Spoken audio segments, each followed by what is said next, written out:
El siguiente tema es Doppler de bolsas escrotales.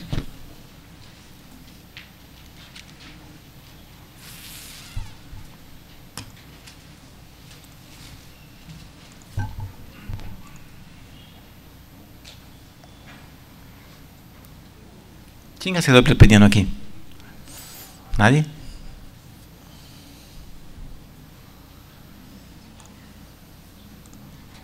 Bueno, en bolsa escrotal me imagino que sí, es más fácil, ¿no?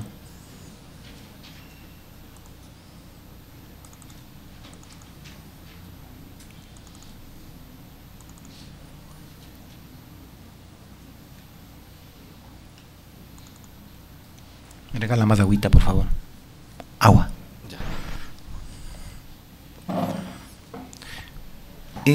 Realmente el Doppler de bolsa escrotal es muy sencillo, tiene muy pocas cosas, no tiene tantas medidas ni tanta flujometría, así que yo he creído conveniente más bien darles esta charla que yo tengo preparada de bolsa escrotal, sí, ecográfica, donde el 50% prácticamente es el uso del Doppler. Así es que vamos a ir en la parte normal, que ustedes ya deben conocer, la del testículo y bolsa escrotal, vamos a ir un poquito rápido y nos vamos a concentrar más en el Doppler color.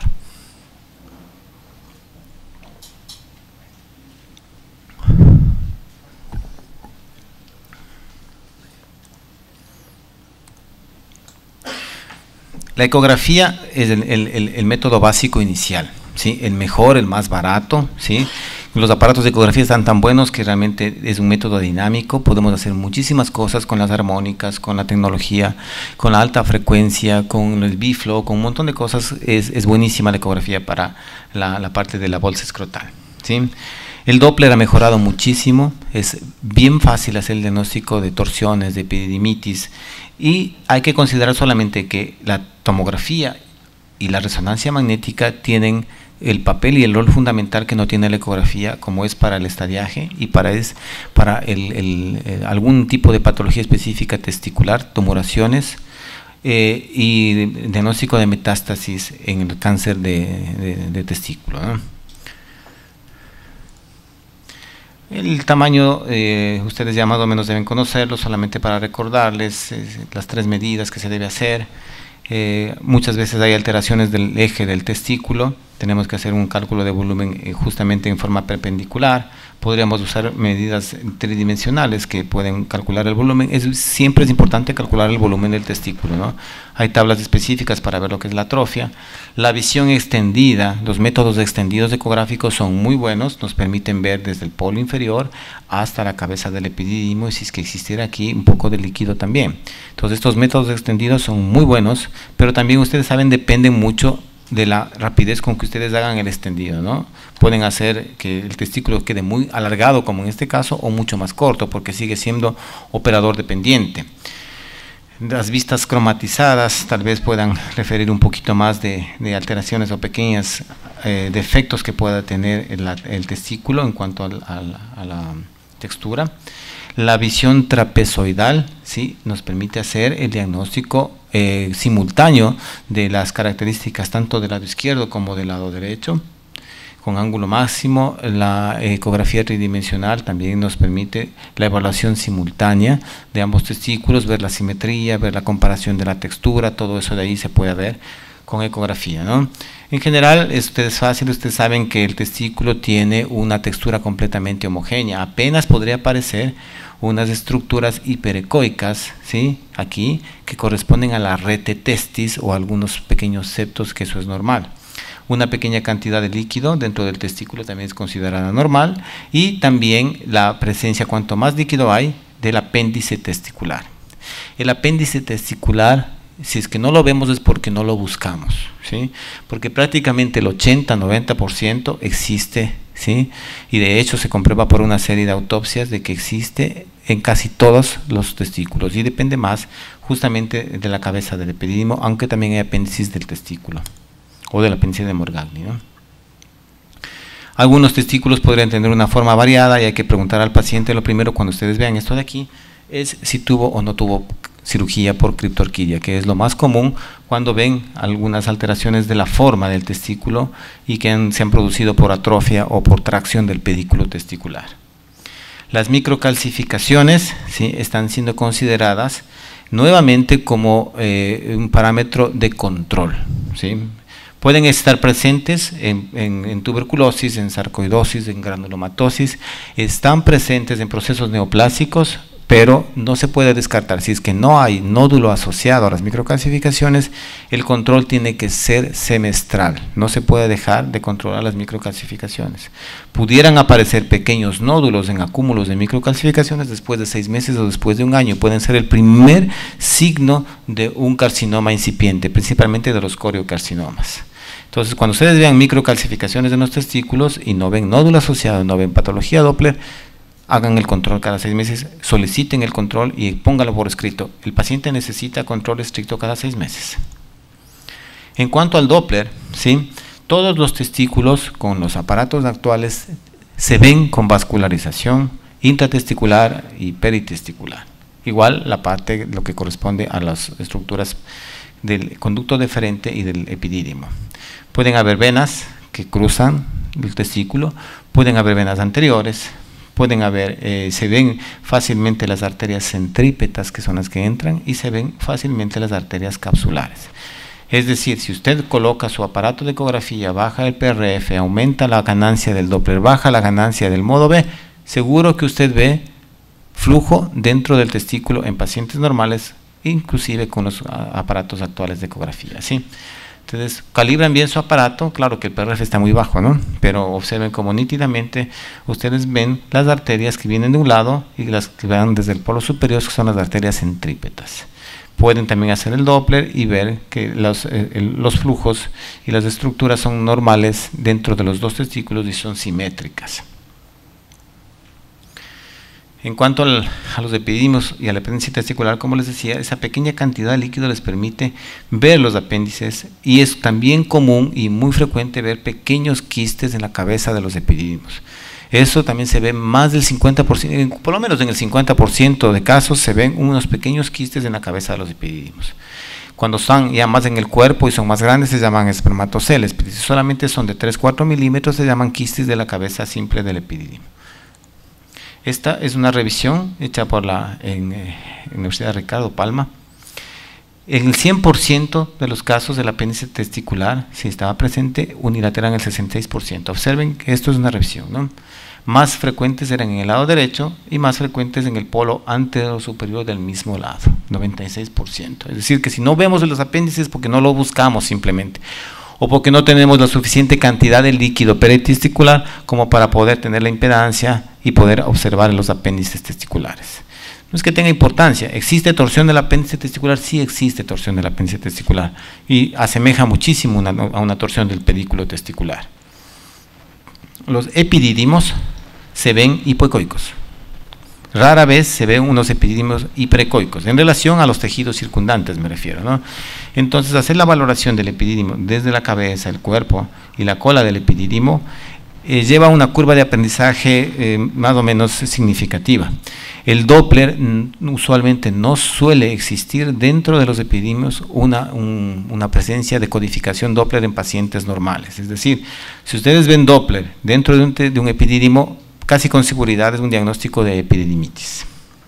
El cuerpo deferente también se puede ver por ecografía. Es un poco más pequeño y es más hiperecoico. Usualmente la arteria del epidídimo se puede observar, y casi todas las arterias, ¿sí?, tanto del epidídimo como del cuerpo deferente, tienen diástole y los índices de resistencia son intermedios. Es decir, van de 0,55, 0,60, 0,65, 0,70, pero no son de alta resistencia. Entonces, se puede aplicar este concepto para el diagnóstico de torsión parcial del pedículo, para el diagnóstico de apoyo en las epididimitis, pero los valores del IR y del IP no son así patognomónicos de decir, como en el Doppler renal, parámetros directos, yo tengo este valor y sugiero que es de epididimitis. No, no existe. Es más visual y subjetivo el Doppler en la bolsa testicular. El cuerpo deferente, el conducto deferente, perdón, que es este de aquí, que es lo que se continúa con la cola del epidídimo y va a entrar dentro del conducto inguinal, usualmente está rodeado de vasos, estos vasos arteriales y estos vasos venosos que son el plexo venoso pampiniforme. La arteria del cuerpo del conducto deferente, perdón, muy similar a la arteria del epidídimo, con una diástole y con valores un poquito tal vez más altos conforme se va alejando. Pero la característica es que tiene alrededor, ¿sí?, vasos arteriales, y cuando se le pide de pronto una maniobra de balsar al paciente podría tener unas pequeñas venas. Así hace la diferencia con la arteria del epidídimo. Esto en cuanto al líquido que habíamos dicho, se tolera una cantidad más o menos de unos 10 ml como normal dentro de la bolsa testicular. Más de eso ya podría ser considerado un hidrocele, y si es que es simétrico también podrían considerarlo como un hallazgo normal. Aquí un ejemplo de un video de la cantidad de líquido que se podría encontrar. Siempre comparamos de los dos lados. Observen como si existe un poco de líquido, un pequeño quiste en el epidídimo. Aquí está el cuerpo del epidídimo, la red de testis. Este es del lado izquierdo. Luego lo vamos al lado derecho, también encontramos un poco de líquido, algo similar. Entonces así ustedes dicen, bueno, colocar esto como hidrocele va a ser más difícil, porque hasta cuantificar lo que tenga 10 ml puede ser difícil. Lo hacen visualmente y dicen, no, eso es un líquido normal, simétrico para el paciente.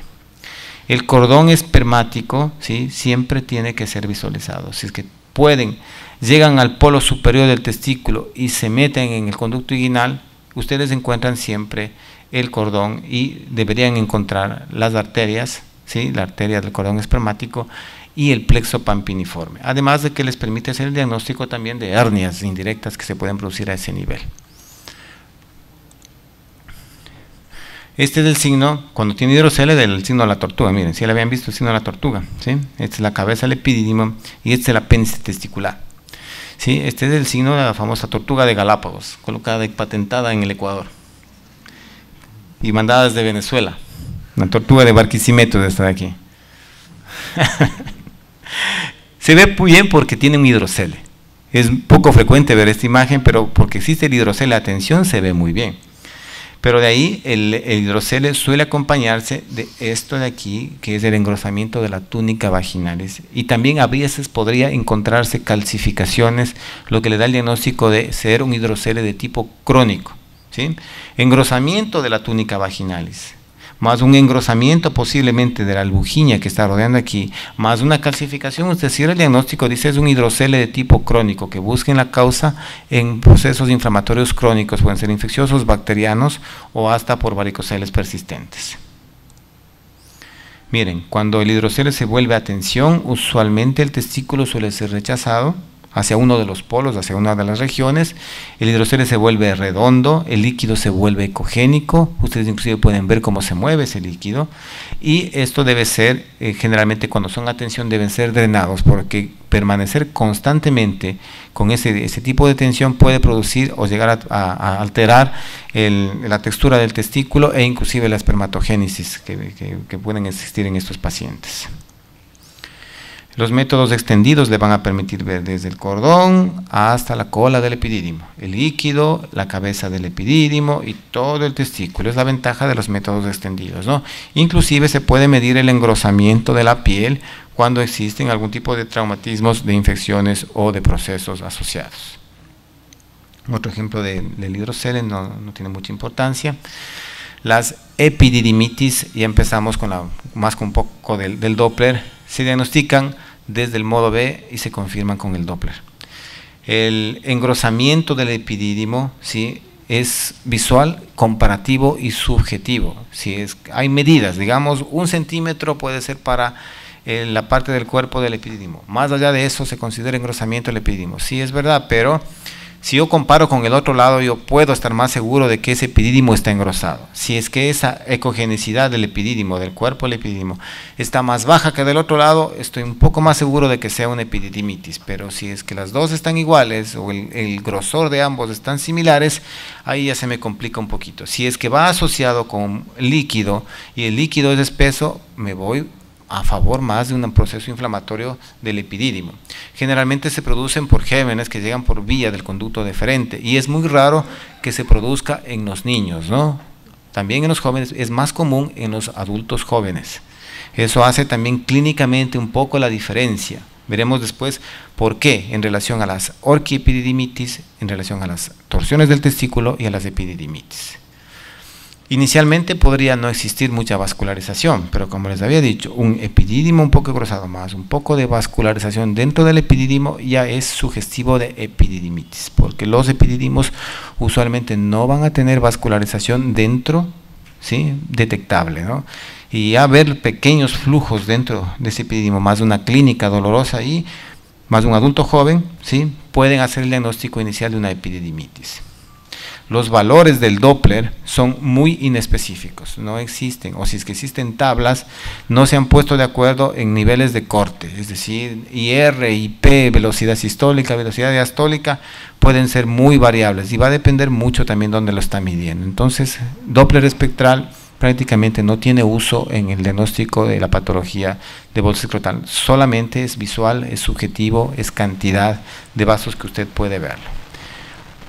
Conforme avanzan de pronto, si los grados de epididimitis pasan los días, a veces podría pasar hasta una semana y el paciente no va donde el urólogo, la vascularización aumenta, el grosor del epididimo también aumenta, se vuelven mucho más sensibles. Obviamente si coloco el Doppler voy a tener un flujo con altas diástoles, baja resistencia.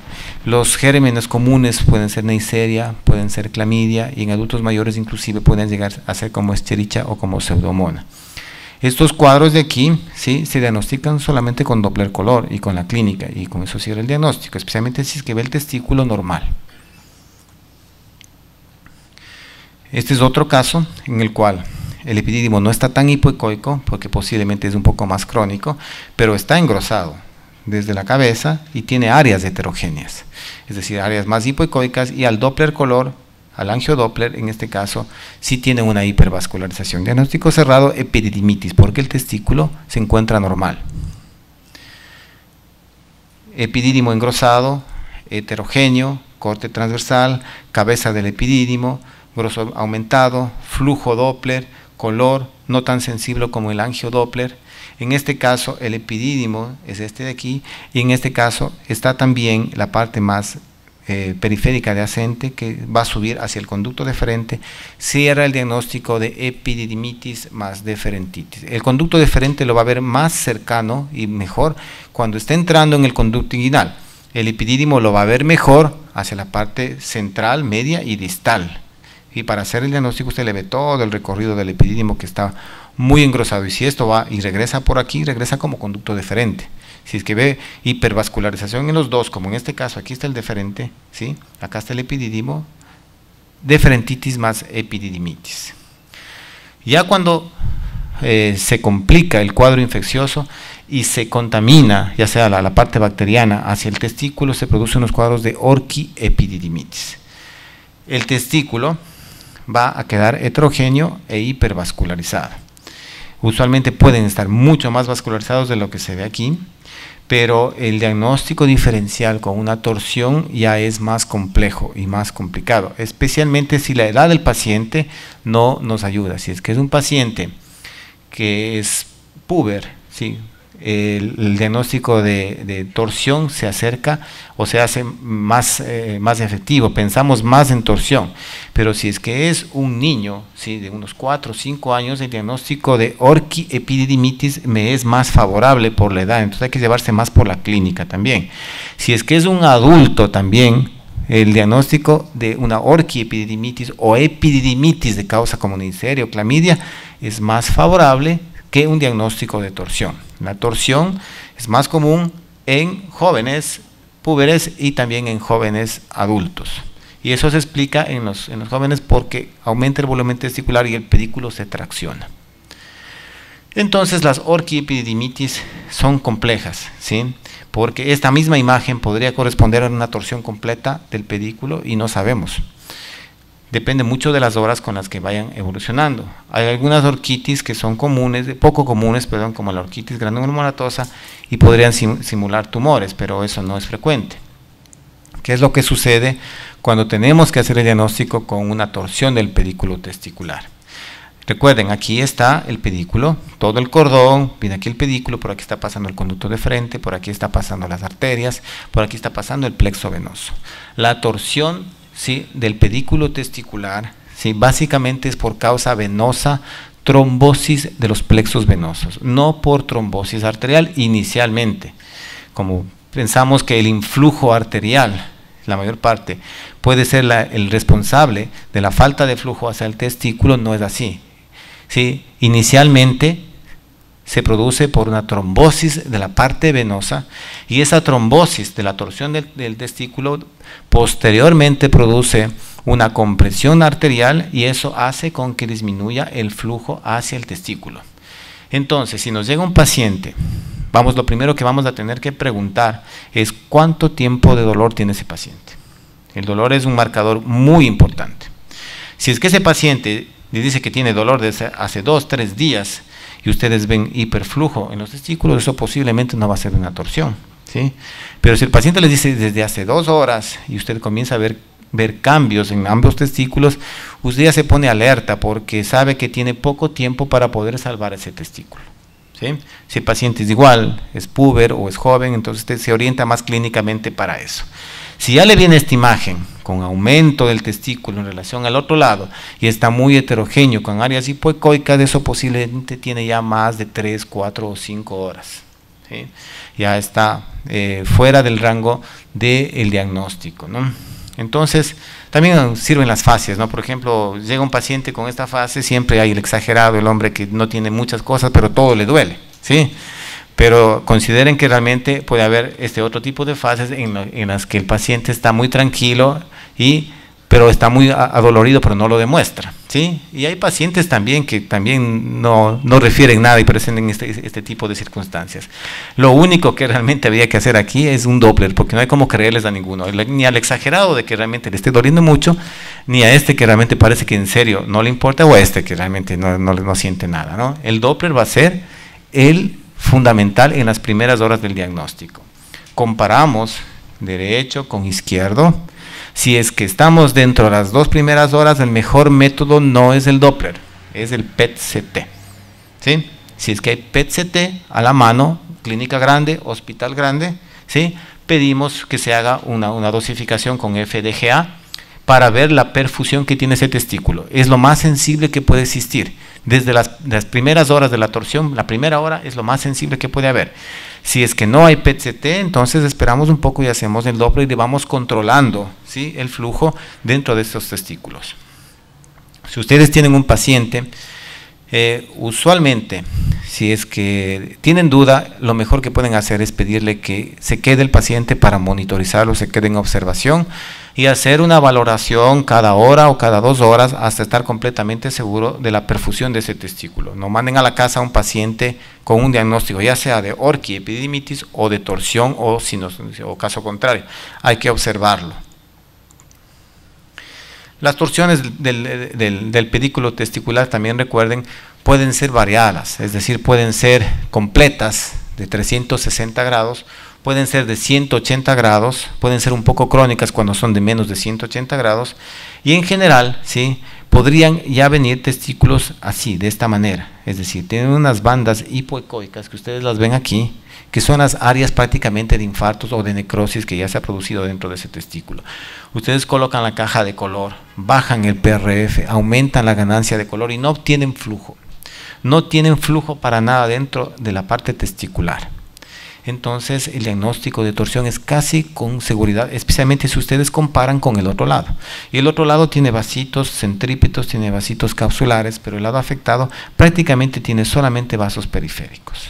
Esto es un diagnóstico seguro de torsión testicular. Tiene prácticamente 2 de 3 signos con alteración de la textura y con hipovascularización central. No hay arterias centrípetas.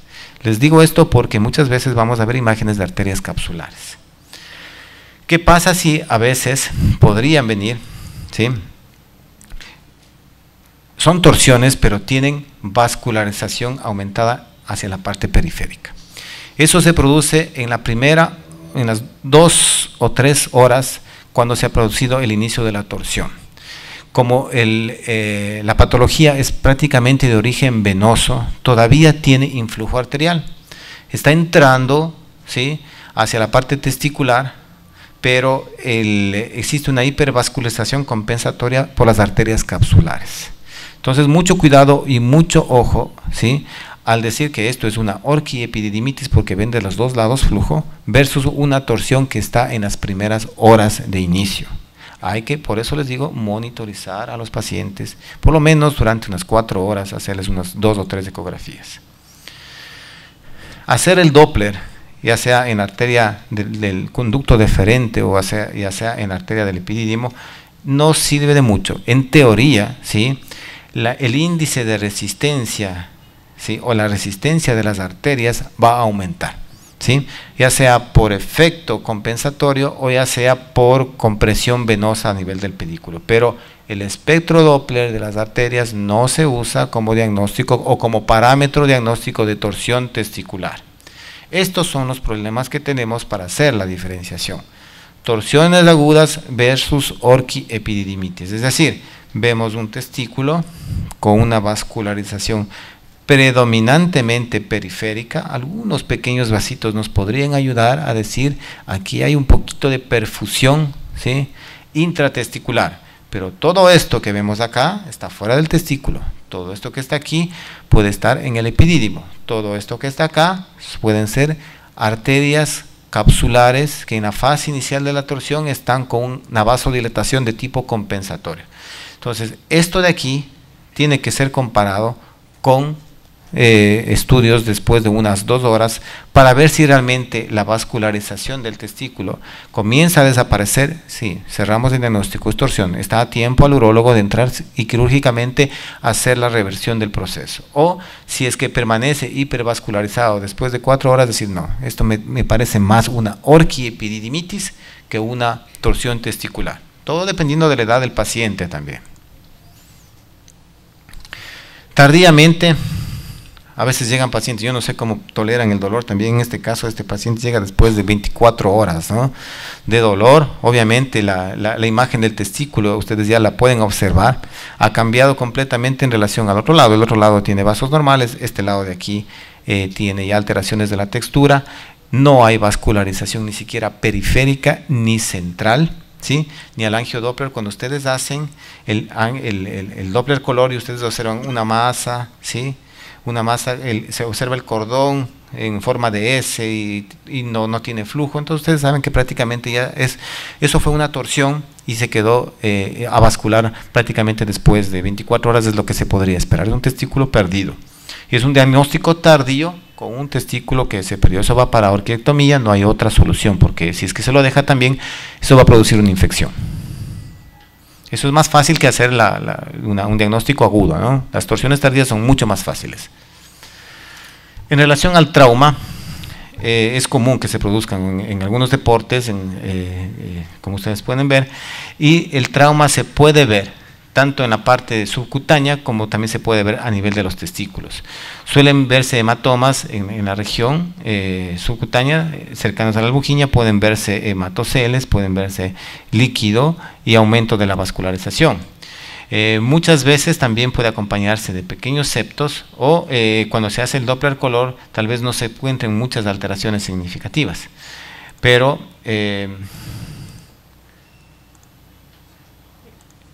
el problema viene cuando nosotros tenemos casos como estos, es decir, si es que no conocemos el antecedente de trauma, nos podríamos confundir fácilmente con patología neoplásica, es decir, una lesión de esta característica. Esta no, porque decimos puede ser un quiste intratesticular, pero el quiste intratesticular es simple y es rarísimo, intratesticular.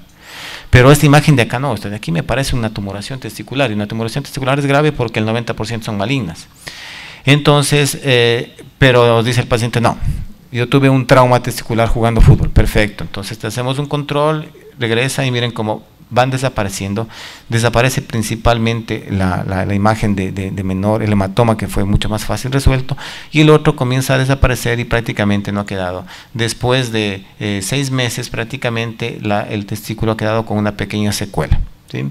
Entonces el antecedente, preguntar al paciente cuando vemos una imagen de estas de traumático es fundamental, y hay que hacer solamente el control pronóstico, ¿no? Ahora, el trauma agudo, si no hay antecedente, vemos esta imagen, lo primero que decimos, eso es una inflamación, eso es una epididimitis, eso está gritando que es una epididimitis. Inclusive tengo a veces un poco de diástole aumentada, está la vascularización. Entonces hacer la diferenciación entre el trauma agudo versus una epididimitis es complejo. uno se tiene que basar más en el antecedente clínico del trauma que ha existido, ¿no?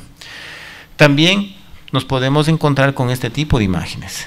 Cuando vemos un testículo y vemos unas 2 imágenes de aquí, unas 3 imágenes de pronto, que podrían ser vasos, pequeños vasos, puede ser un trayecto de un vaso, pero está medio extraño, es decir, aquí está como una base y acá está como un vértice, dicen, hay que sospechar de infartos testiculares. Eso se comprueba cuando usted hace el Doppler, calibra su aparato, sigue al vaso que supuestamente está. Miren cómo he bajado mucho el PRF, tengo mucho artefacto. Esto de aquí es artefacto de color, pero mi afán no es ver ese artefacto de color, es poder seguir hasta esta arteria y llegar al punto en el decir, miren, aquí está, aquí se obstruyó, aquí se tapó, y esta es la causa de este infarto testicular, que posiblemente ya es secular, no tiene ya más remedio, que ahí quedó, ¿sí? Por suerte no fue más grande. La imagen tridimensional demuestra las áreas en las cuales quedó prácticamente hipovascularizado, y cuando existen dudas, el método ideal realmente va a ser la resonancia o el PET-CT. Si es que por ecografía tenemos duda de que esto sea un pequeño nódulo neoplásico versus un infarto, si no lo conseguimos con Doppler, tenemos que hacer resonancia magnética y tenemos que hacer PET-CT si es que tenemos al alcance. El otro diagnóstico es en relación a la parte del varicocele y de la ectasia del plexo pampiniforme. Una cosa es la ectasia, ¿sí?, al aumento del número o la presencia de mayor plexo, y otra cosa es el varicocele. Es decir, si anatómicamente ustedes conocen, porque por el drenaje del lado izquierdo diferente del drenaje del lado derecho, el varicocele es más frecuente en el lado izquierdo, pero puede haber varicoceles de los dos lados. Las etiologías son múltiples, obstructivas, mecánicas, infecciosas, congénitas. Es variado la teoría del varicocele. Hay que comparar los dos lados y hay que hacer maniobras de Valsalva. El varicocele va asociado justamente con infertilidad, más o menos en un 50% de casos existen trastornos en la espermatogénesis, en el movimiento, la vitalidad y la forma de los espermatozoides. Se cree que van vinculadas con metabolitos suprarrenales que van en la vena espermática, o también con el aumento de la vascularización. Es decir, ustedes conocen que los testículos están un grado menos que la parte corporal, y el aumento de flujo venoso va a aumentar la temperatura y eso va a disminuir la espermatogénesis. El varicocele es fácil de diagnosticar si es que son grandes y están muy extensos desde el plexo, desde la parte del cordón hasta la parte inferior. Ustedes tan solo podrían colocar el Doppler y ya se podría ver el varicocele en forma sencilla, pero eso no es que sea muy común. Muchas veces hay que hacer maniobras de Valsalva para poder obtener estas imágenes, pero si el diámetro, como veremos después, está superior a 2,7 milímetros, y el flujo del Doppler se ve solamente con Valsalva, entonces ahí sí podemos cerrar nuestro diagnóstico, ¿no? Ya cuando vemos las venas dilatadas, vemos que aumentan con el Valsalva, comparamos el derecho con el izquierdo, escogemos unas 2 o 3 venas de mayor calibre y colocamos el espectro Doppler. Si es que se produce este reflujo por fuera de la línea de base, ya sea en cualquiera de los dos lados, ¿no?, es decir, flujos a ambos lados de la línea de base, eso se llama reflujo del varicocele, reflujo valvular. Y eso modifica y cambia también la terapéutica del médico urólogo. El médico urólogo puede decidir, si no tuviera reflujo, hacer una cirugía, una ligadura más conservadora. Si es que el reflujo es muy evidente, de pronto él se anima a hacer una cirugía cada vez más superior, es decir, regresando a este gráfico, podría generalmente hacerlo aquí, o si es que el varicocele es muy grande y también el reflujo está muy presente, entonces decidirse por hacer una cirugía vía abdominal y ligar más arriba la vena para evitar principalmente las recidivas, ¿no? El 3D solamente es pictórico nada más. Esto es algo interesante que ustedes lo encuentran en esta revista del 2007. Existen muchas tablas para clasificar el varicocele, pueden utilizar la que ustedes más se acomoden. Yo les presento esta que a mí me parece muy interesante. Hasta 2 milímetros se considera normal y máximo hasta 2,7 el diámetro cuando hacen Valsalva. Si es que aumenta hasta unos 4 milímetros en reposo y con Valsalva 1 milímetro más, hablamos de varicoceles pequeños. Si es que tenemos hasta 5 milímetros en reposo y aumenta 1,2 milímetros con Valsalva, moderado. Y hablamos de varicoceles grandes cuando tenemos más de 5 milímetros del diámetro de cualquiera de las venas del plexo y el aumento con Valsalva es superior a 1,5 milímetros. Entonces observen que el nivel de corte, que en otros trabajos anteriormente estaba alrededor de los 3 milímetros, ha bajado un poco, digamos 2,5, 2,7 milímetros para hablar de normal versus los 3 grados de varicocele. Eso deberíamos informarlo, eso debería saber el urólogo y también debería manejar estas clasificaciones y compararlas con su técnica quirúrgica. Ustedes saben que la recidiva del varicocele también está alrededor del 40%, ¿no? Entonces es muy común que tengamos pacientes que vengan después de las cirugías y digan, bueno, pero si ya me operé de varicocele. Sí, varicocele recidivante, es más, vienen del otro lado también. Ya voy. Está Miguel Octavio. ¿Ya? Está listo. 5 minutos más, no, 10 minutos más por la cuestión de los tumores. Tenemos tumores benignos, quistes del epidídimo que son bastante comunes. A veces es difícil diferenciar un gran quiste de un hidrocele a tensión. Recuerden que realmente la forma, ¿sí?, puede ser muy similar, redonda y localizada hacia la parte superior. Tenemos linfangiomas, que son estructuras que inicialmente las vamos a ver como varicoceles. Colocamos el Doppler, colocamos el angio y no tenemos flujo. Hacemos resonancia magnética para ver realmente las dilataciones y el flujo venoso para hacer el diagnóstico de linfangiomas o de estructuras no vasculares que producen dilatación de todas estas estructuras. Cuando vean esto de aquí, esto está cerca del testículo, pero si ustedes lo ven también por fuera del testículo, esta es la típica imagen de un paciente vasectomizado, ¿sí? Es decir, está el cordoncito y ven como un entretejido, como una red, ¿sí? Pequeños tabiques con áreas hipoecoicas son los pacientes, son las imágenes del ducto de frente que ha sido seccionado, que ha sido ligado, son las imágenes de los pacientes con vasectomía, ¿no? Esto es muy común y muy típico. En cuanto a las masas testiculares, obviamente, cuando ya llega una masa de estas, lo siguiente en pedir es exámenes de imagen, es decir, tomografía de tórax, tomografía de abdomen y de retroperitoneo, que son las áreas más comunes, más que hacer el diagnóstico tomográfico de la masa testicular, porque por ecografía se ve mucho mejor, por tomografía se puede sospechar por áreas hipodensas, de aumento del testículo, pero realmente con ecografía son los primeros diagnósticos. Una de las otras de las estructuras que se debe controlar con mucho cuidado es los testículos que han sido operados y que han tenido criptorquidia. La atrofia, el riesgo potencial es de 3 a 10 veces en pacientes con criptorquidia que en pacientes con testículos normodescendidos. Microcalcificaciones y criptorquidia deben controlarse, ¿sí?, cuando existen molestias cada 6 meses. Estos testículos que han permanecido en el conducto inguinal durante mucho tiempo, posteriormente o tardíamente podrían desarrollar algún tipo de neoplasia intratesticular. Si es que se vuelven atróficos, aún más. Y si es que están hipovascularizados, aún más. Las neoplasias intratesticulares, 90%, si no el 95% son malignas. Existen algunas diferenciaciones que les voy a hablar rápidamente. Por ejemplo, el coriocarcinoma es un nódulo, ¿sí?, que presenta macro y microcalcificaciones. Es un nódulo que no está tan definido, es un nódulo que podría no presentarse con bordes completamente definidos, un poquito más disperso.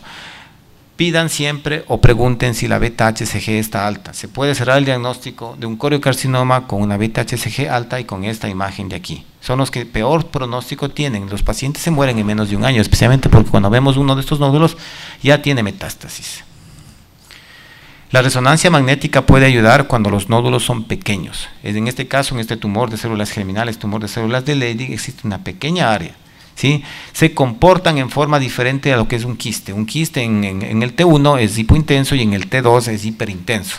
Al contrario, los tumores testiculares son hiperintensos en T1 e hipointensos en T2.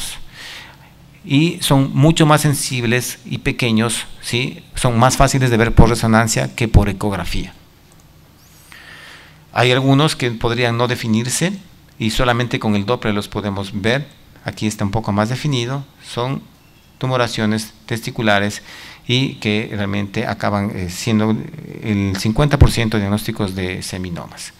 El linfoma tiene una característica especial, es un tumor, ¿sí?, que prácticamente abarca toda una hipervascularización difusa intratesticular. Los bordes no son tan bien definidos, podría solamente persistir una pequeña capa periférica de testículo normal y todo está infiltrado. Pocos tumores testiculares tienen este tipo de vascularización y especialmente porque presentan como una forma estrellada, como si fuera un abanico, la vascularización del linfoma. El teratoma, ¿sí?, es un poco más definido.